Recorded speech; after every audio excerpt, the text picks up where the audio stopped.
Wait and see. You know, when you can't predict the future, that can be a good strategy. But wait and see isn't always a good strategy when it comes to your retirement.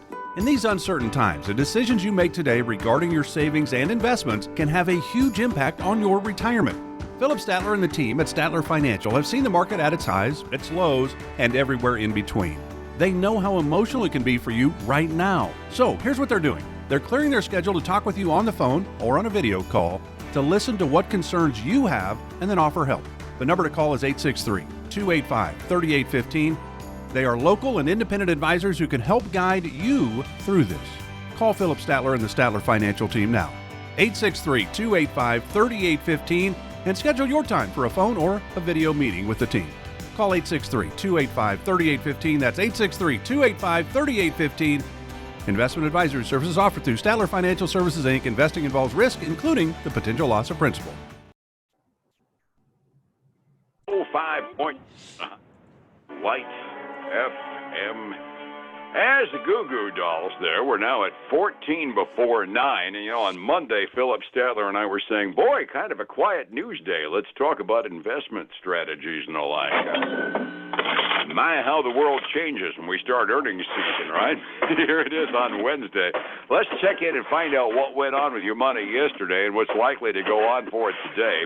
Downtown Sebring, we go to the offices of Statler Financial Services, and Phillip Statler is on the line. Good morning, Phillip. How you doing this morning? Good morning, Dave. Hey, doing well today, halfway through the week. Man, yesterday was the opposite of Monday. It turned around. It was a barn burner day to the upside yesterday.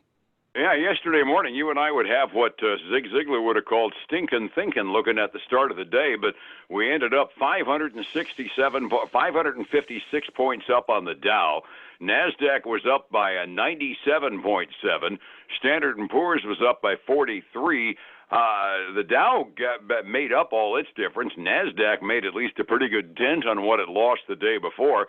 And I'm looking at green ink again this morning. It's almost like the world turned and things are looking good again, doesn't it? Yeah, it definitely does. Got a lot of green ink this morning we'll talk about as we look at some of the numbers and kind of what happened this morning and overnight. Yeah, probably even before the rumors. You and I were chatting before we went on the air. Maybe more than the numbers is the rumor and the story out. One of the companies working on a coronavirus vaccine ended up with some really good news. We had one of those tidbits earlier in the week from one of the companies working on a vaccine. Now Moderna says that they batted 1,000 on a test, right? They did. They came in and they said that they had 45 patients that in a study and everybody produced neutralizing antibodies. And I got to think that was a really good thing. Obviously, it's still a small pool of people, 45, but I think they'll probably move forward. And they are getting a whopping bump this morning, up almost 16% before the market opens up.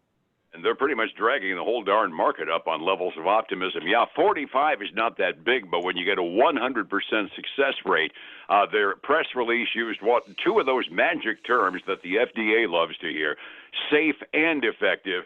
So now I guess their next step is phase 3, where they give it 10,000 people and tell them to go French kiss somebody that's sick or something, right? I'm not sure exactly what that next step is, but I'm sure they've got to put them in front of people that are infected to make sure it works. Yeah, it's going to be a little bit more telling blow as it goes, but so far, at the very least, that's really good news. Then we get more good news this morning. Again, one of those figures that when things are normal, we kind of blow by, but it gets important during times like this. The Empire State Business Index came out. Last month, it was minus 0.2. This month, it comes out as plus 17.2. That's the first time it's been positive since February. And given the fact that New York is just beginning to come out of their shutdown, that's good news. It is very good news. You know, that's the manufacturing number for the kind of the Northeast sector. And so I look at that, and that's a pretty big positive going into manufacturing and those numbers. That shows that we're getting some production increases in that manufacturing sector, which means people are going back to work there. But the flip side of that is I've got retail. We've got more people laying more people off. I saw let's see, I'm trying to find out where I saw it now. Somebody is a retail store is laying off like 450 people, 12% of their workforce, and closing 162 stores. I can't remember exactly who that was, but that just goes to show, I think we're going to get some improvements on employment in certain sectors, and we're going to continue to see layoffs in other sectors like travel and retail. So we'll have to see if those two things kind of offset each other. Yeah, retail closures and retail layoffs. Unfortunately, I think we're going to see that as almost a template news story on and off for the next couple of months, aren't we? I think so, definitely. As this thing starts to have some different legs than what it had a month ago. Absolutely. Another macro news story that came out. We got a report this morning as far as import prices are concerned. Now, to back up for the sake of history, yesterday morning the market was unimpressed by the inflation rate figures that we got from yesterday. Kind of tanked off of that for a little while on the futures. Well, now we get the import prices, and an inflation rate on the overall front was not what they were looking for. It looks like we might be able to explain some of it because import prices were up 1.4% in June. It wasn't domestic commerce that was giving us inflation. Looks like it was import prices. Looking at the reaction of the market to this, I'm kind of thinking they're putting two and two together and saying, oh, that explains it. Well, that along with some of the good numbers that we're seeing out of earnings that, the continued financial sector and we're starting to see some health insurance come in too. Absolutely. The core, by the way, once you got rid of electives like fuel and the like for import prices, was only up 0.3%, so we don't have an indication of really heavy inflation, which always looks good.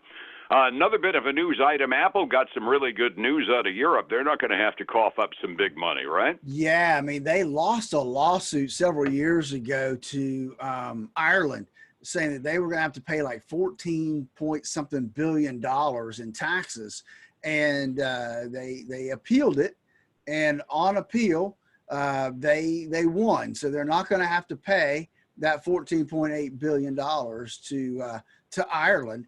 And I'm thinking they're getting a little bump for that. They're up about 1.6% this morning. I believe that. That also is important to Apple because of it being Ireland. Ireland is where they stash a whole pile of their money because they're about 50% an Irish company more than a United States company. Which is kind of interesting, isn't it? Yep. Ireland was smart. They dropped corporate income tax rates a long time before we did, and Apple being equally smart, they said, we'll go where we don't have to pay the taxes. It's, let's see, earnings season going on, and the big news in the earnings front, Goldman Sachs just absolutely kicked booty as we get into the financials, didn't they? Yeah, they really did. Almost, not quite double what was expected. They earned $6.26 a share. They were expected to come in at like $3.78 a share. So big improvement there. Actually, I thought this was more impressive. If you look at second quarter last year, revenue was 41% higher than same quarter last year, which is a pretty big jump. When we look at where they're at, they're obviously getting some bumps today. They're up 5.1% this morning. Still not close to their 52-week high, but a nice little jump for them this morning. Heading in that direction at the very least. Yeah, the one thing that caught my eye, I didn't see the earning per share, but I looked at the year-over-year revenue and said, holy crud, somebody actually grew year-over-year. Yeah, exactly. They had some good trading revenue. And so they made the best of it. Understood. We had a big insurance company report as well as we get into earnings season, right? And we did. We have United Healthcare come out. They beat by not quite $2 a share. Pretty big numbers there. Revenue was below what was forecasted. Profits were helped by pandemic-related deferrals of Medicare, right, and medical care, right? People didn't want to go to the doctor's offices because of the coronavirus, and so that was a benefit to United Healthcare. They trade on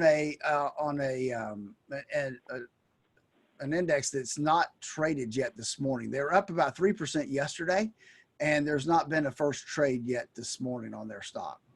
My suspicion is it'll probably be up considerably when they do start throwing money around, I right? would think so. Hey, I found the number of who's laying off. That's PVH Corporation, which is Tommy Hilfiger, Calvin Klein, and Izod. Ouch. Yeah, some big numbers there, but it's helping their stock this morning, Dave, because it's going to add about 80 million. It's going to cut $80 million of expenses. They're up about 3.4% this morning.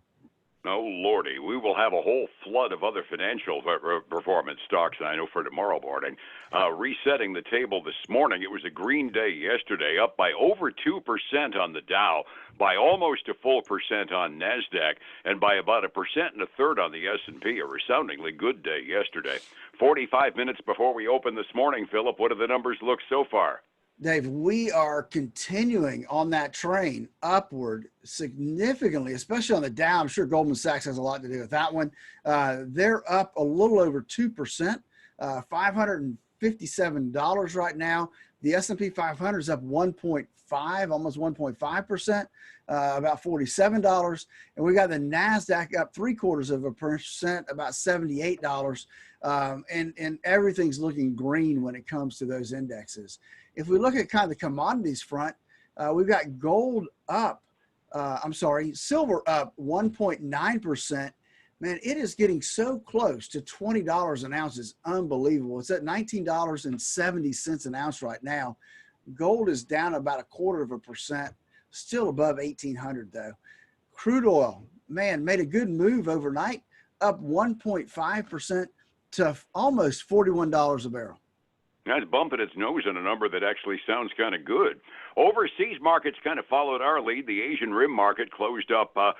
Japan up by over 1.5%. Hong Kong. I'm sorry, you're there? Can you hear me? Hello? Hello? I think we just lost our telephone. I'll close it up here. Overseas markets, Japan and Hong Kong both up at the close this morning. Europe is up substantially midway through their trading day. And by the way, the long-term Treasury bonds actually recovering a little bit this morning. They were up by about 1 point. Are you there? Hey, folks, not sure what exactly happened there, but we lost Dave towards the end there. Hey, join us every day as we provide these this commentary of the markets and what's happening in earnings season right here on Light FM every single morning. And give us a call, though. Hey, this market is going crazy. There is no rhyme or reason. You need to make sure that you're heading in the right direction. Give me a call for a second opinion, 863-382-0037. Follow us on Facebook, Statler Financial Services, and join us every weekend for the Statler Financial Radio Show, 6 a.m. and noon on Saturdays, 10 a.m. Sunday mornings on Highlands News Talk 730. Hey, thanks for joining us today. You have a great day. I look forward to speaking to you again tomorrow. Wait and see. You know, when you can't predict the future, that can be a good strategy. But wait and see isn't always a good strategy when it comes to your retirement. In these uncertain times, the decisions you make today regarding your savings and investments can have a huge impact on your retirement. Phillip Statler and the team at Statler Financial have seen the market at its highs, its lows, and everywhere in between. They know how emotional it can be for you right now. So here's what they're doing. They're clearing their schedule to talk with you on the phone or on a video call to listen to what concerns you have and then offer help. The number to call is 863-285-3815. They are local and independent advisors who can help guide you through this. Call Phillip Statler and the Statler Financial team now. 863-285-3815 and schedule your time for a phone or a video meeting with the team. Call 863-285-3815. That's 863-285-3815. Investment advisory services offered through Statler Financial Services, Inc. Investing involves risk, including the potential loss of principal.